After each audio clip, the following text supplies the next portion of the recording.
si bien es cierto no hay un correlativo, porque deberíamos de hablar de casos clínicos en relación a lo que es digestivo, vamos a trabajar nosotros. Entonces, lo que vamos a trabajar el día de hoy es antiasmáticos. ¿Qué nosotros realizamos la clase anterior? Realizamos lo que es la guía Gina y la guía Golden en relación al POC. Entonces vamos a trabajar de fármacos en relación a patologías respiratorias. ¿Ya? Entonces, los casos clínicos hacen en relación al tema. ¿Qué era el asma? ¿Cuál era la fisiopatología del asma y qué medicamentos conocíamos? ¿Cómo definíamos nosotros el asma? Como una enfermedad, en este caso obstructiva bronquial, ¿no? En la cual se daban cambios a nivel inflamatorio con los mediadores celulares y de igual cambios a nivel de lo que es la musculatura lisa bronquial. Ambos generaban un engrosamiento a nivel del bronquio y una obstrucción de este flujo luminal respiratorio. ¿Qué medicamentos, por lo tanto, vamos a emplear nosotros para trabajar en el asma? Broncodilatadores, ¿no es así? Y también, si es que estamos hablando de inflamación, en este caso medicamentos antiinflamatorios para este proceso. Entonces, dentro de los medicamentos broncodilatadores, la vía principal de trabajo de estos medicamentos, ¿cuál va a ser? La vía inhalatoria. Dentro de lo que es la vía inhalatoria, nosotros la vamos a emplear para que este fármaco llegue a través de esta área a lo que son nuestros bronquios y permitan que estos bronquios estrechos bajo constricción puedan nuevamente aperturarse. Ahí nosotros tenemos en esta imagen una aerocámara con su fármaco inhalador respectivo, impactación, sedimentación y lo que es la difusión, ¿no? Cuando presionamos los disparos respectivos y el medicamento por esta aerocámara se difumina localizadamente para ingresar a lo que es la vía respiratoria. Nosotros tenemos el tamaño de las partículas en el cual nosotros vamos a inhalar. Partículas de 10 a 15 micras de orofaringe a laringe, partículas de 5 a 8 micras que van a ir en este caso al tracto respiratorio inferior, van a ser de menor tamaño, partículas de 2.5 que van a ir hasta lo que es el tráqueo bronquial, el árbol tráqueo bronquial, y finalmente las partículas de 0.5 a 5 micras que vamos a encontrar a nivel de los bronquiolos terminales y los alveolos, ¿ya? Para lo que es su acción y depósito correspondiente. Entonces, ¿qué vemos nosotros? Que el 80-90% de estas partículas inhalatorias que ocurren se van a deglutir al ingresar no solamente por la vía inhalatoria, sino por la vía oral, ¿ya? El 10% al 20% de estas partículas, aquellas que van a llegar hasta los alveolos, son aquellas que se van a inhalar. No es que todo el disparo, en este caso del inhalador, ingresa vía respiratoria, sino solamente de un 10 a un 20%. Y es con este 10 y 20% que yo voy a trabajar en ¿qué? El efecto de este fármaco, ¿ya? Entonces, aquí nosotros vemos la clasificación de estos antiasmáticos que se clasifican broncodilatadores y los antiinflamatorios. Broncodilatadores tenemos a los beta-2, ¿no? Tenemos a los famosos SABA, respectivamente, y ¿qué otro grupo más? Los famosos LABA, ¿no? Los agonistas. Tenemos los anticolinérgicos, los LAMA y los SAMA, y las famosas metilxantinas, ¿ya? Dentro de lo que son los antiinflamatorios, tenemos los glucocorticoides, que van a ser tanto en inhalador como en nivel de vía oral, los antileucotrienos y aquellos que van a inhibir a los mediadores. Es decir, acá nosotros en esta lámina de antiasmáticos tenemos otra clasificación de estos grupos farmacológicos. Los grupos farmacológicos divididos en 3 cada uno. Aquí de igual manera tenemos la clasificación de broncodilatadores en los beta, los ABA y los LABA. SABA de acción corta, salbutamol, terbobulina, fenoterol. Actualmente no veo fenoterol desde el año 2016. ¿Cómo cambian las guías? Eso aplica también a nivel del estado. Antes en el estado no encontramos fenoterol en gotas para las nebulizaciones para tus usuarios con asma. Ahora lo que encuentras totalmente es salbutamol. Ya el fenoterol está olvidado, ¿ya? Entonces vemos que ahí tenemos 3 representantes: salbutamol, terbuterol, fenoterol. En el caso de los de acción larga, LABA, salmeterol y formoterol. Nosotros con qué trabajamos con salmeterol. Si bien es cierto la guía menciona el formoterol, realidad nacional, salmeterol. Anticolinérgicos, ¿quiénes eran? Antimuscarínicos, ¿no? Hipatropio, en este caso el SAMA, y tiotropio el LAMA. Santinas propiamente, teofilina, aminofilina. Recordar que estos fármacos de salbutamol son categoría C en gestación. Podemos emplearlos sí, pero teniendo en cuenta ese riesgo-beneficio. Pero ¿cuándo lo emplearíamos? Solamente si estuviera en este gestante ameritasa, ¿no? Tuviese una exacerbación o crisis asmática. ¿Es importante conocer ellos? Sí, porque les va a llegar en este caso al área de pediatría gestantes adolescentes. Cuando la gestante adolescente, en este caso, llega y está gestando y estuviese en crisis asmática, ginecología no lo maneja la crisis asmática. Lo que hace es derivarlo a urgencia pediatría, maneja en este caso la crisis asmática y de ahí recién pasa a ginecología. ¿Ya? Por eso también es importante el tema de lo que es gestación y recordar qué fármacos puedo usar. Sí puedo usar el salbutamol. Antiinflamatorios. Glucocorticoides, fluticasona tenemos e incluso lo usamos como con salmeterol. Peclometasona también tenemos. ¿Ya? Estos tres que están en rojo son aquellos que los tenemos en inhaladores. Triancinolona no tenemos en inhalador, sino más bien en vía loción. ¿Ya? Eso lo usamos más que nada para lo que son procesos en piel, atopías en piel. Antileucotrienos. Teníamos de igual manera al Montelukast y al Zafir Lucas. ¿Ya? Y aquellos inhibidores de los mediadores, teníamos a los de inmunoglobulina E, farmacología biológica, ¿no? El omalolexicin, ¿ya? Ahora, acá nos están agregando otro grupo de fármacos. Dentro había un asterisco que era el Roflumilax, ¿no? Que era para el EPOC. ¿Recuerdan cuando hicieron el seminario de EPOC? Que se mencionó, ¿a qué grupo pertenecía? A los famosos IDP4. No, IDP4 no, inhibidores de la fosfodiesterasa. Inhibidor de la fosfodiesterasa 4. IDP4 no, IDP4 es diabetes. Es diabetes. Claro, entonces ahí que hay que tener en cuenta, hay que estar atentos. IDP4 es diabetes. En este caso, el Roflumilax, que lo hemos mencionado en lo que es la guía para EPOC, era de los inhibidores de la fosfodiesterasa 4. ¿Efecto de qué tipo? Broncodilatador. ¿Por qué mencionamos este esquema? Porque este esquema no solo lo utilizo en asma, sino también en EPOC. ¿Y cuál era la única diferencia? Que los glucocorticoides era un uso reservado. ¿Cuál era mi punto de corte para uso de corticoides en EPOC? Ya que estamos tocando esa lámina.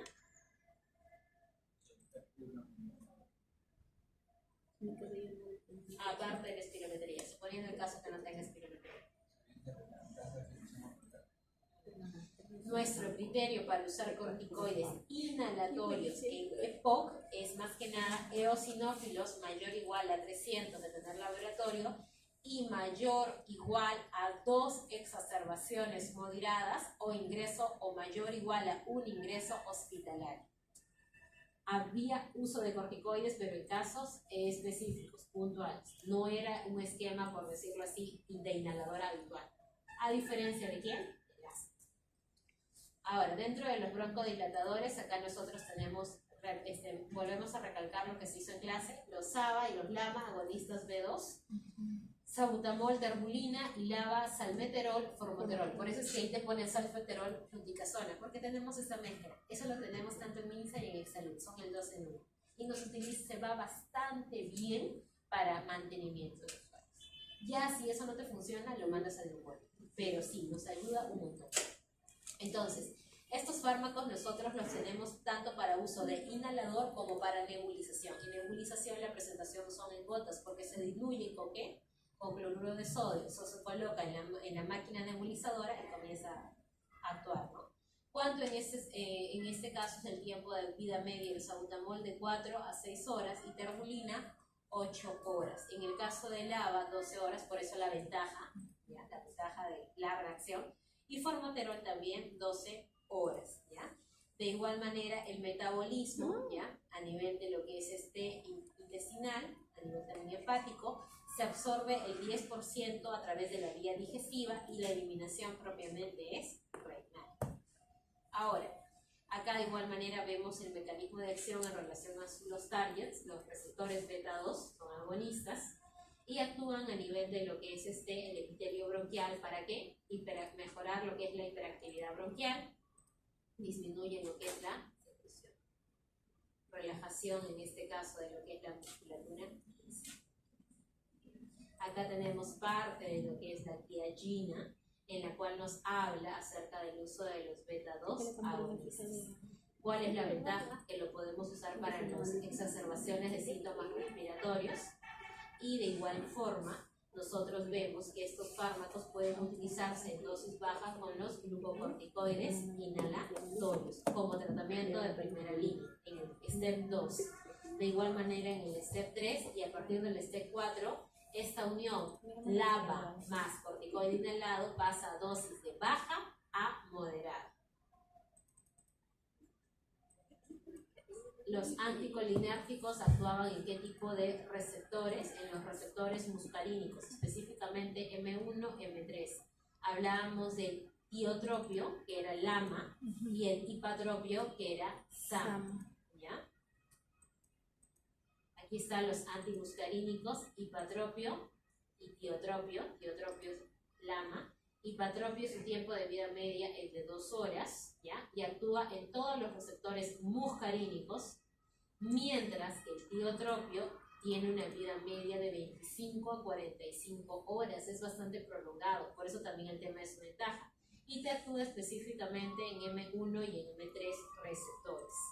Ahora, dentro de lo que son las santinas, tenemos a la teofilina y a la aminofilina.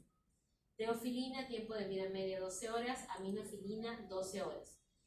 Estos, en este caso santinas, ¿con quién se pueden potenciar? ¿Con quién se pueden adicionar? Porque no es que trabajen solos, ¿con quiénes pueden ir acompañados? Con los beta-2, ¿ya? O con los corticoides, ¿ya? Van bien. Se utiliza ahora. ¿Cuál es el manejo a nivel, en este caso? Se absorbe un 7 a 30% en el aparato digestivo, y en el caso de las santinas, hay un 60% de unión a proteínas. El metabolismo es hepático, citocromo P450, y la secreción es renal. Acá de igual manera la diapositiva que nosotros vimos a nivel de la teoría de lo que son las metilsantinas. Teofilina como representante, la aminofilina de igual forma, son inhibidores en este caso no selectivos. Fosfodiesterasa 3, 4 y 5, acción broncodilatatoria, y antagonista de qué receptores? Los de adenosina. Van a tener efectos en los secundarios en agua. Están las anginas, afecta en este caso la cíclico fosfodiesterasa, a nivel en este caso aumenta la activación de los productos de potasio de los conductos de potasio activados por calcio, intercambio sodio-calcio, aumento de lo que es sodio-calcio y ATPasa. Acá de igual forma lo que es el uso de la teofilina va a actuar no solamente como broncodilatador, sino también va a actuar a nivel inflamatorio, eosinófilos, linfocitos T, células cebadas y macrófagos. Disminución de citocinas en macrófago, mediadores en células cebadas, citocinas en linfocitos T, y en eosinófilos el número en este caso de células disminuye por apoptosis. ¿Qué otro efecto tiene? Esto es en células inflamatorias, teofilina. Ahora, en células estructurales, relajación de la musculatura lisa, por eso lo veíamos, broncodilatación. Las células del endotelio evita en este caso extravastaciones, lo que disminuye las fugas. Y en el músculo esquelético respiratorio aumenta lo que es su fuerza. Que habíamos visto qué metabolismo tenían las metilsantinas, hepático, y qué excreción era renal. Por lo tanto, si yo quiero en este caso incrementar su eliminación, tendría que ver qué tipo de afección, el hígado, ¿no? Inducciones hepáticas o inducciones de citocromos que puedan en este caso mediar ello. El tabaquismo, de igual forma, es el factor que va a generar el incremento de esta eliminación, y aquellos que te van a disminuir la eliminación, aquellos que bloquean o inhiben lo que es el citocromo, como cuáles, metilina, insuficiencias cardíacas congestivas, hepatías, pulmonares, las insuficiencias virales. Estos factores son aquellos que me van a conllevar a, ¿qué? A la disminución de la santina, en este caso, teofilinas. Dentro de los antiinflamatorios, nosotros tenemos aquí a los glucocorticoides. Acá están los 3 inhalatorios: beclometasona, budesonida, fluticasona. Beclometasona, tiempo de vida media 30 minutos, es corto. Budesonida de 2 a 3 horas y fluticasona 8 horas. ¿Ya? Incluso nos coloca efecto de 4 a 7 días a menos dosis. Por eso la unión de fluticasona más ¿quién? Más el meterol. Y por eso es que se explica que estos se emplean como mantenimiento. Antileucotrienos, montelukast, efecto 12 horas. A nivel digestivo, nosotros tenemos que antileucotrieno tiene un 60% de biodisponibilidad, metabolismo de igual manera hepático, citocromo P3A4 y excreción renal y hepática. Los glucocorticoides, así como las metilsantinas te hablaba, trabajaban en células inflamatorias y células estructurales, los glucocorticoides también van a trabajar en células inflamatorias, eosinófilo, linfocito T, célula cebada, macrófago y célula dendrítica, esa es la diferencia. En el caso de las células estructurales, trabajan en células epiteliales respiratorias, endoteliales, musculatura lisa respiratoria y glándula de la mucosa. ¿Para qué trabaja en la glándula de la mucosa? Para disminuir lo que es la secreción de moco. En el caso músculo respiratorio, disminuir las citocinas, aumentar los receptores beta. Por eso es que se usa de la mano con un agonista beta 2, el glucocorticoide, porque favorece en este caso esta interacción farmacológica. Células endoteliales, al igual que las metilsantinas, disminuye lo que es la fuga, la extravastación. Y células, en este caso epiteliales, disminución de citocinas y mediadores. Antileucotrienos, que ya también lo habíamos visto, actúan de igual forma a nivel celular. Tenemos las células cebadas, los eosinófilos, ¿ya? Van a actuar a nivel, van a tener 2 puntos de acción. A nivel del ácido araquinoico inhibidor, ahí tenemos al sileutón, al que tiene que ver con lo que es la 5-lipoxigenasa, y propiamente al antagonista del leucotrieno. ¿Por qué antagonista del leucotrieno?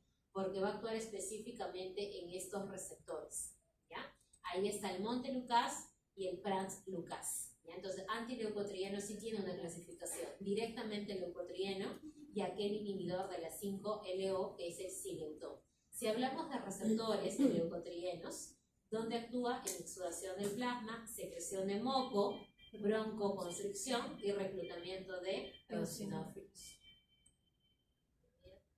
Acá de igual forma los corticoides que tenemos acá, ¿qué corticoides nos habla? Vía oral o parenteral, ¿no? Tenemos el cortisol, la hidrocortisona, prednisona con la prednisolona, la metilprednisolona, la dexametasona y la betametasona. Si nosotros hablamos de presentación vía oral para asma, ¿cuál empleamos? Esta de acá. Prednisolona y prednisona. ¿Ya? Prednisolona y prednisona. Hidrocortisoide, ¿hablamos de qué vía? Parenteral. Se reserva para casos específicos. No necesariamente dexametasona, sí podemos emplearlo también vía parenteral. Y la metilprednisolona, ¿qué recuerdos le trae? Ya que por ahí vi el muñequito del COVID. No, ¿qué recuerdos les trae? ¿Qué dice la guía de práctica para manejo y tratamiento de COVID? Además de la acitromicina como macrolio y el paracetamol. ¿Qué más? ¿Qué más dice la guía? Te habla del uso de la metilprednisolona, ¿no? Se comenzó a usar de manera así, a uso y desuso este fármaco corticoide. ¿Y cómo se aplica? ¿Ustedes cómo creen que era la aplicación de este médico? Yo sí tuve la experiencia de verlo así directamente en un establecimiento de salud, que no vamos a mencionar el nombre. Vía parenteral. Venían 3 días seguidos. Y si por la saturación evaluaban que estaban complejos, los mandaban, como se dice, al hospital. Es una época bastante difícil, pero sí hay que tener mucho cuidado con lo que es la metilprednisolona, porque no es vía oral. Es uso vía parenteral y se practicaba de manera ambulatoria. Los usuarios venían, tenían a 10 con ellos y de acuerdo a cómo iban evolucionando, es que estaba lleno a nivel hospitalario. Aquel que respondía Normal. bien y aquel que no respondía al hospital. Ahí seguir insistiendo. Qué miedo. Sí, entonces y para eso, como se dice, teníamos nosotros que conocer, porque ¿qué ocurría con esta metilprednisolona? Al igual que el paracetamol y la citro, que estaba ya al borde, que ya no encontrabas, tenías que irte de farmacia en farmacia.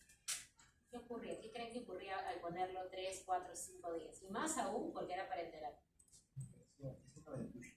Habían efectos. Algunos presentan, no un cuchín directamente, pero dentro de los efectos agudos de los corticoides. No tanto el tema de la opinión. Vamos a ver, ¿qué efectos agudos? Habían también, recuerden que los corticoides presentaban qué tipo de efecto, también efectos a nivel digestivo, ¿no? El tema de usarlos permanentemente, constantemente. Interacciones farmacológicas. ¿Dónde habíamos visto que era el metabolismo de esos corticoides? Hepáticos, exacto. Y algunos de nosotros a veces preguntábamos directamente cómo estaban estas funciones. No, directo. Ya, entonces, por eso hubieron bastantes, así como se ayudó, también se generaron algunos problemas. Por eso la importancia de conocer. Y ahí es donde surgió el nombre y prednisolona. Si bien es cierto, era un corticoide que teníamos como petitorio, pero no se usaba mucho, no tomó nombre nuevamente cuando ocurrió esto del COVID. Y se usó de manera, como se dice, temporal, porque sí lo que se fueron paradas bruscas en relación al eje, porque algunos no sabían cuánto era el tiempo de uso y lo usaban hasta 10, 15 días. Por eso la importancia de recordar, y ahí sí veíamos en este caso directamente un bloqueo del eje a nivel de lo que es el corticoide. Por eso la importancia de conocer si es que vamos a usar un medicamento, no lanzarnos por lanzar o usarlo por usar. Si vemos que el paciente, en este caso en el establecimiento, se tomaba un punto de corte que era de 5 días. Si en 5 días el usuario no mejoraba con su sintomatología respiratoria y con su oxigenación, porque sí tenían saturómetros y a todos se les saturaba, no se le aplicaba más pulsos, porque ellos ampliaban el término de pulsos. Entonces no se le aplicaba más y se le derivaba respectivamente. Entonces hay que tener en cuenta esos criterios. Pero si no lo sabemos, lo vamos a seguir usando hasta que pueda mejorar, ¿no? Porque también vimos manejos de manejos durante esa enfermedad. Entonces, el tema de los criterios. Ahora, acá nosotros tenemos las dosis diarias, bajas, medias y altas de los corticoides inhalados. Esto es como un tema referencial acerca de cuánto es lo que nosotros deberíamos aplicar en relación a los PAF, tanto en niños como adultos y adolescentes. Normalmente, ¿cómo se aplica un corticoide inhalatoriamente? Cada 8, 6, 12, 24. ¿Qué me dicen? 24. Sí, es mantenimiento. 24. 24 máximo y mínimo, ¿cuánto? 12. 12 y 24. ¿Ya? Ahí nosotros tenemos efectos adversos de los antimuscarínicos, cefaleas, problemas de glaucoma, estreñimiento, sequedad de la boca. ¿Ya? En relación a las anginas, taquicardias, arritmias, hipotensión, vómitos.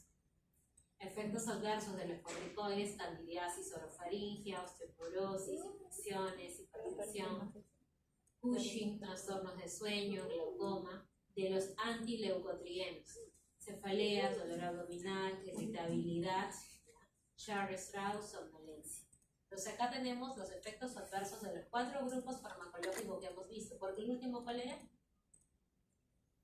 Que pertenecía a la clasificación, en este caso, de inhibidor de mediadores. ¿De la inmunoglobulina E? Exacto, muy bien, la inmunoglobulina E, el omaloloxacin, va. Perfecto. Acá entonces en esta diapo práctica tenemos para complementar lo que son los efectos adversos y vamos a ver los casitos. Acá tenemos un niñito de edad pediátrica, paciente de 10 años de edad, tiene asma bronquial moderada persistente desde los 6 años, con episodios frecuentes de sibilancia, tos nocturna y dificultad respiratoria, que interfiere con su vida diaria. Claro, está con síntomas activos. Y rendimiento escolar. ¿Por qué le afecta el rendimiento escolar? Porque si se va a levantar a cada vez en la noche no va a dormir bien. Y si no va a dormir bien, no va a rendir bien en el colegio.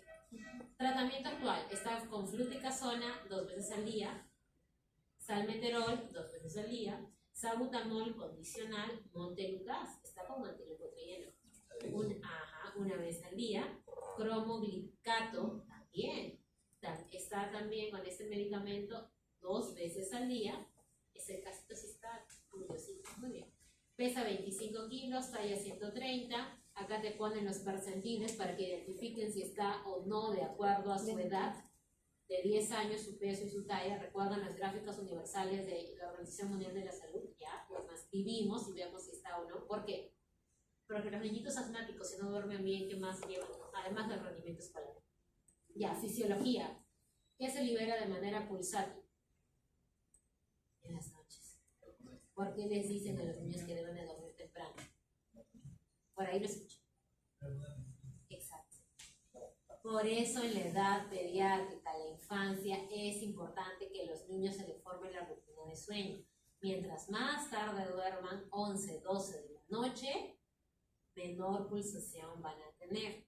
¿Ya? Entonces, este pequeño, los niños con asma, si tienen el sueño, en este caso interrumpido, tienen dificultad para dormir, donde también va a afectar el tema de su crecimiento. Por eso vemos el tema de los percentiles. Entonces, verifiquemos en nuestra tablita si nuestro pequeño, según peso y talla, está bien. ¿Ya? Frecuencia respiratoria, 22 respiraciones por minuto, saturación 98. Ah, está bien. ¿A FIO 21 a qué se refiere? En el medio ambiente, ¿no? El habitual. Auscultación, hay sibilancias dispersas y placas blancas en la lengua. ¿Por qué son esas placas? Candidiasis orofaringea. Por la fluticasona, exacto. A pesar que está con flutis, salmeterol, está con sibilancias y más aún, está con leucotrienos y con urilato, igual. Identifique qué problema de salud presenta el paciente. ¿Qué problema presenta esta fase? Asma. Muy bien, pero ¿qué asma? No controlado. ¿De qué tipo? Pero tiene sibilancias dispersas. No debería de tener. Asma con presencia de candidiasis orofaringea, ¿no lo pondríamos? Podríamos catalogarlo como un segundo diagnóstico a la candidiasis orofaringea, pero ahí sería un asma controlado. Acá estamos viendo moderado, ¿no? Moderado persistente. Porque está con 4 fármacos y sigue habiendo sibilantes y se sigue levantando en la noche.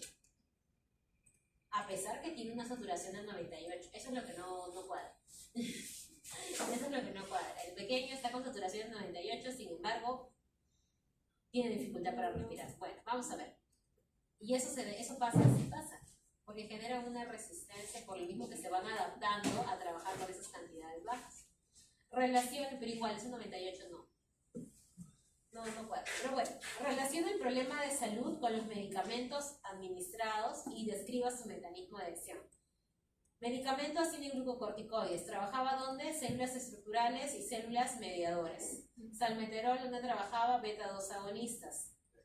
Igual que el salbutamol, beta-2 agonistas. El montelukast, donde trabajaba antileucotrienos, específicamente a nivel de los receptores LST1. Y esos LST1 tenían que ver más que nada con qué tipo, con células estructurales, ¿ya? Con células estructurales. Y el cromoglicato,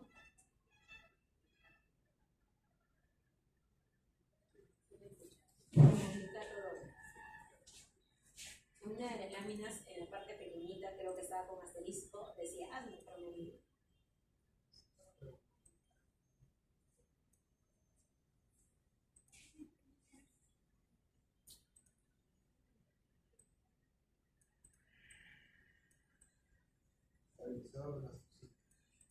Actúan en todo caso a nivel de histamina. Entonces ahí tenemos, es decir, el cromoglicato, si bien es cierto, actúa a nivel de los mastocitos. Trabajaba ¿qué? En reducir a los eosinófilos que estaban presentes en la musculatura bronquial, la inmunoglobulina E, que tiene que ver en este caso con alergias, ¿ya? E interviene en la hiperactividad bronquial producida por histamina. Entonces quiere decir que hay un componente de qué tipo? Eosinófilos, histamina, componente de qué tipo? Alérgico. ¿Recuerdan que vimos un término de asma alérgica? Exacto. Entonces, a pesar que está con el cromoglicato, no está funcionando.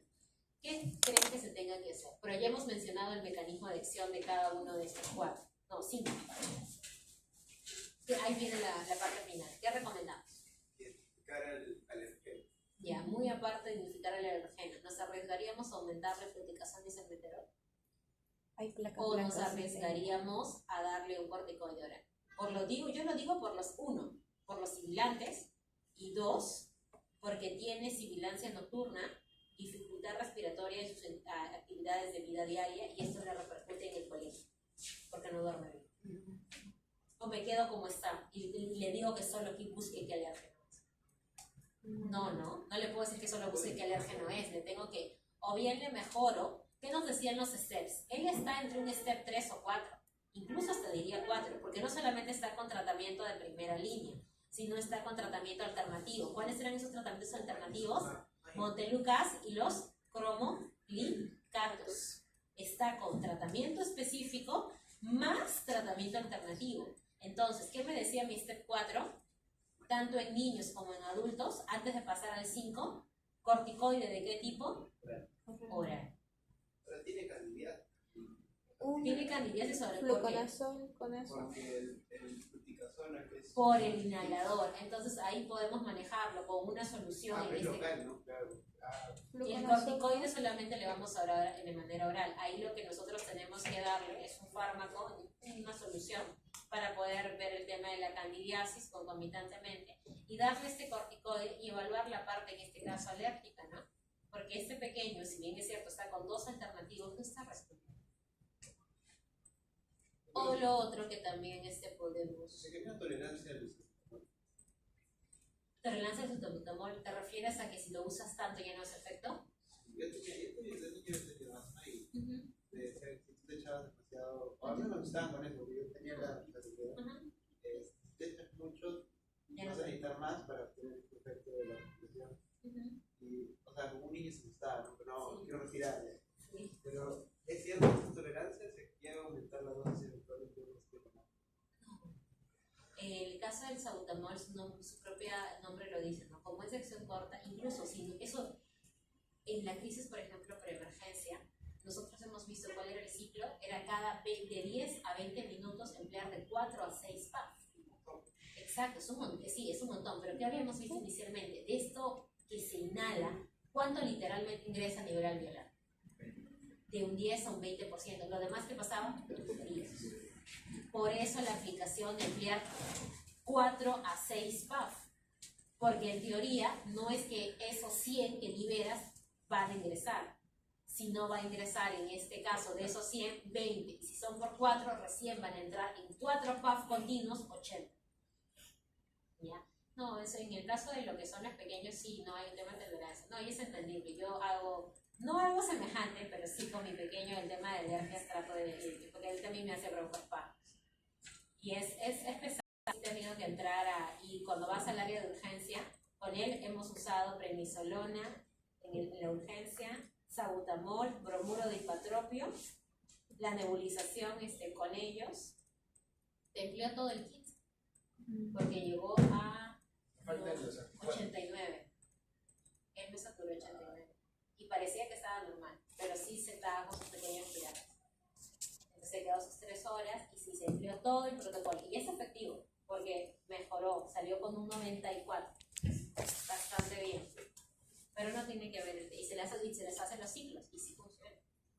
Pero lo que tienes que trabajar con los niños que hay componente alérgico es la alergia. El estrés, por ejemplo, hace que haya más broncoconstricción. Por eso en los pacientes asmáticos también hay que regularizar ello.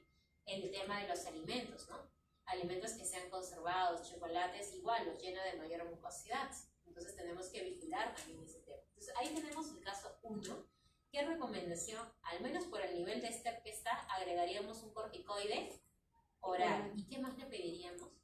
Prueba de alergias. Literal. ¿Por qué? Porque está usando cromoglicato. Y hemos visto que esto tenía que ver con eosinófilos, mastocitos, histamina, alergia.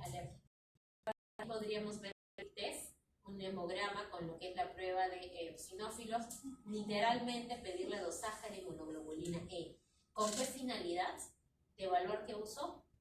Si es que al final no responde con corticoide oral y así yo le aumente la fluticasona y el salmeterol, no mejorase, ¿qué debo de ver? Uso de terapia más intensiva. Caso clínico 2, el segundo casito.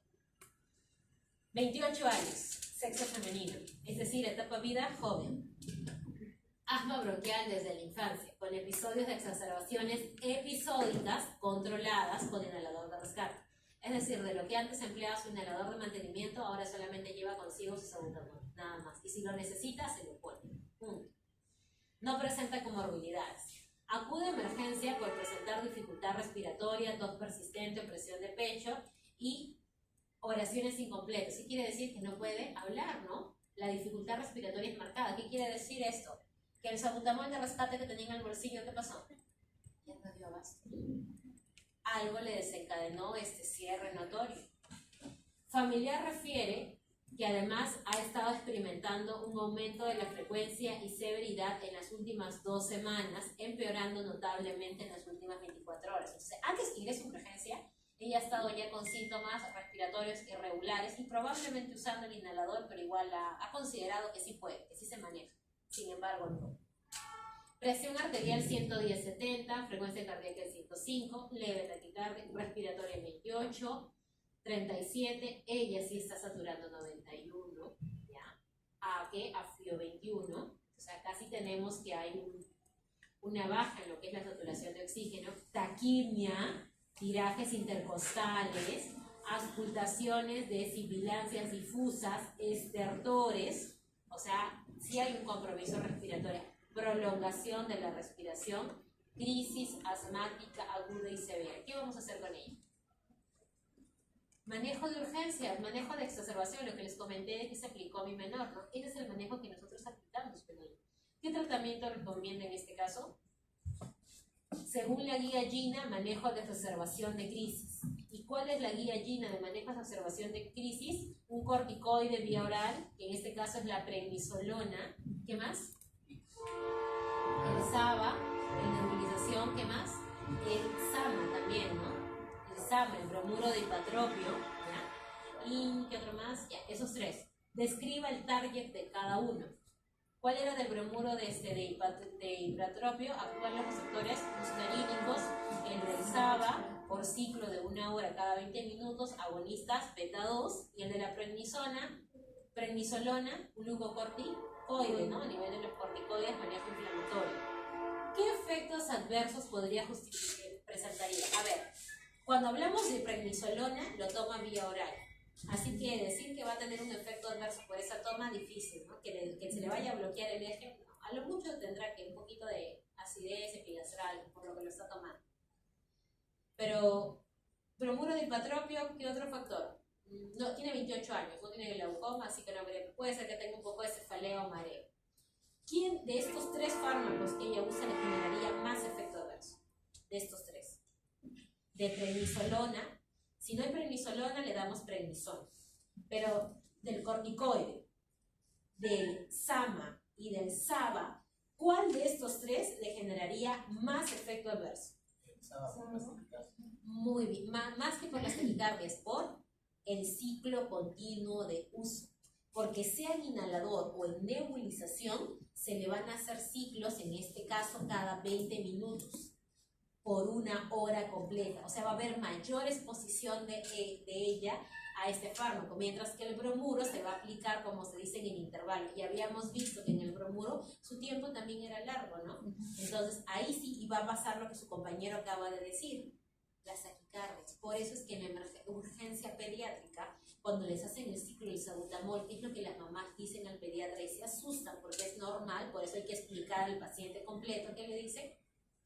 Su corazón está palpitando muy rápido, está tembloroso, está sudoso, está frío. Eso es signo parte de, en este caso de quién, del salbutamol, ¿no? Pero igual siempre hay que verificar la saturación, por favor. Porque hay niños que nunca se sabe.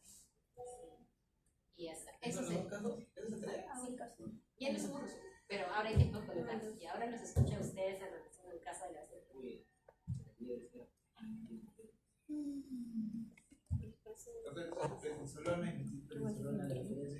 Prednisolona se puede usar más tiempo y tiene menos. Prednisolona y prednisona son para el uso esquema en relación. Prednisolona y prednisona esquema de asma. Metilprednisolona es un corticoide, pero lo empleamos con la vía parenteral a través de lo que son impulsos. Y lo empleamos más que en asma, en procesos inflamatorios, ¿no? Eso, difíciles. Por eso es que se usaba, no solamente se usa en COVID, también lo podemos usar en enfermedades, en este caso reumatológicas. Pero como te decía, no cobró nombre. Es como que incluso a los pacientes con COVID no solamente les ponían pulsos de metilprednisolona, había pacientes con pulsos de dexametasona, de hidrocortisona. O sea, se entiende que por querer, como se dice, manejar el componente inflamatorio. Por eso el problema de los medios de comunicación. Siempre la información que uno brinde como profesional de salud en un medio de comunicación tiene que ser lo más precisa posible. Cuando uno habla de corticoides, es un grupo farmacológico muy amplio. Y explicar la vía, cómo llevarlo, es importante. Porque hasta prednisona y prednisolona también se ha dado para el manejo de COVID. Y no lo usaban 3 y 5 días, como te comento. Se ha visto recetas hasta de 21 o 20 días. Y por eso digo, ustedes son colegas. No olviden lo que han estudiado de efectos adversos de corticoides. En nosotros está evitar, como se dice, errores anteriores, ¿no? Que puedan repercutir en este caso el usuario. ¿Por qué quedarme con un usuario si yo ya observé que lo manejé 5 días con corticoide y no responde y encima es un proceso sistémico? Déjenlo, o hay que dejarlo, ¿no? Que vaya al área hospitalaria y que el área hospitalaria decida.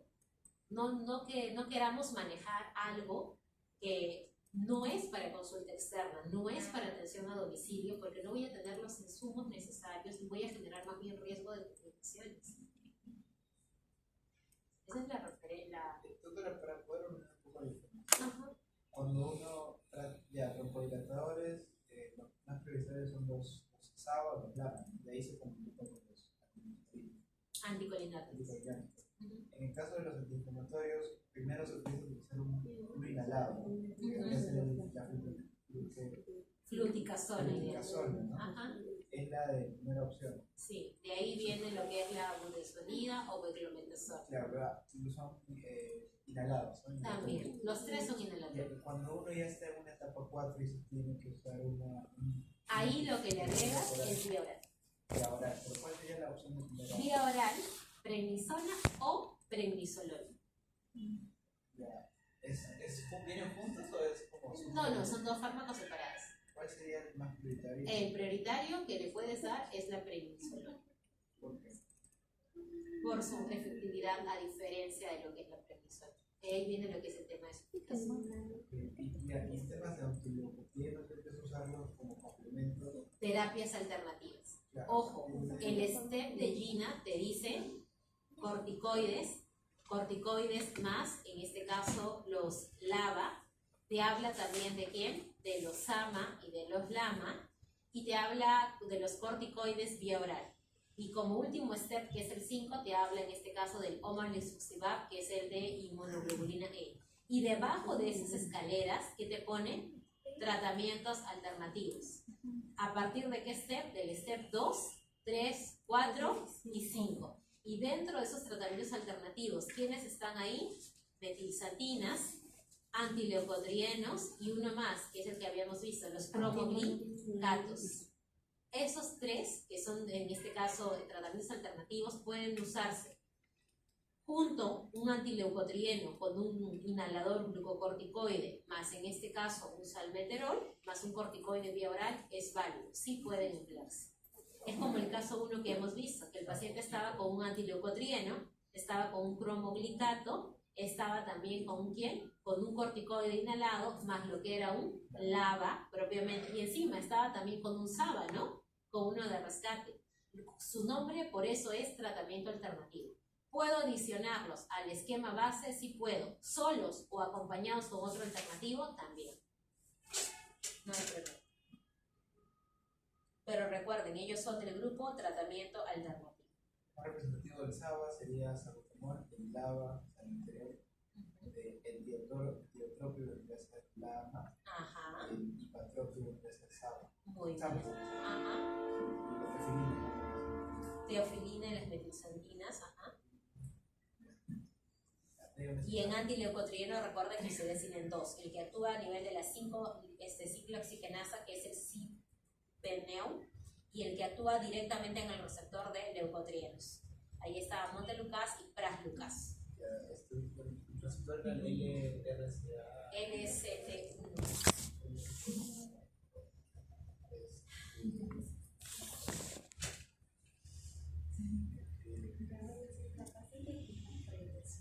CIS-LT1. Así es, sus resoluciones. Pero antes les voy a llamar asistencia. Doctora, ¿nos podría pasar la PPT? Y ahora te lo paso. ¿Por qué te trajo un COVID?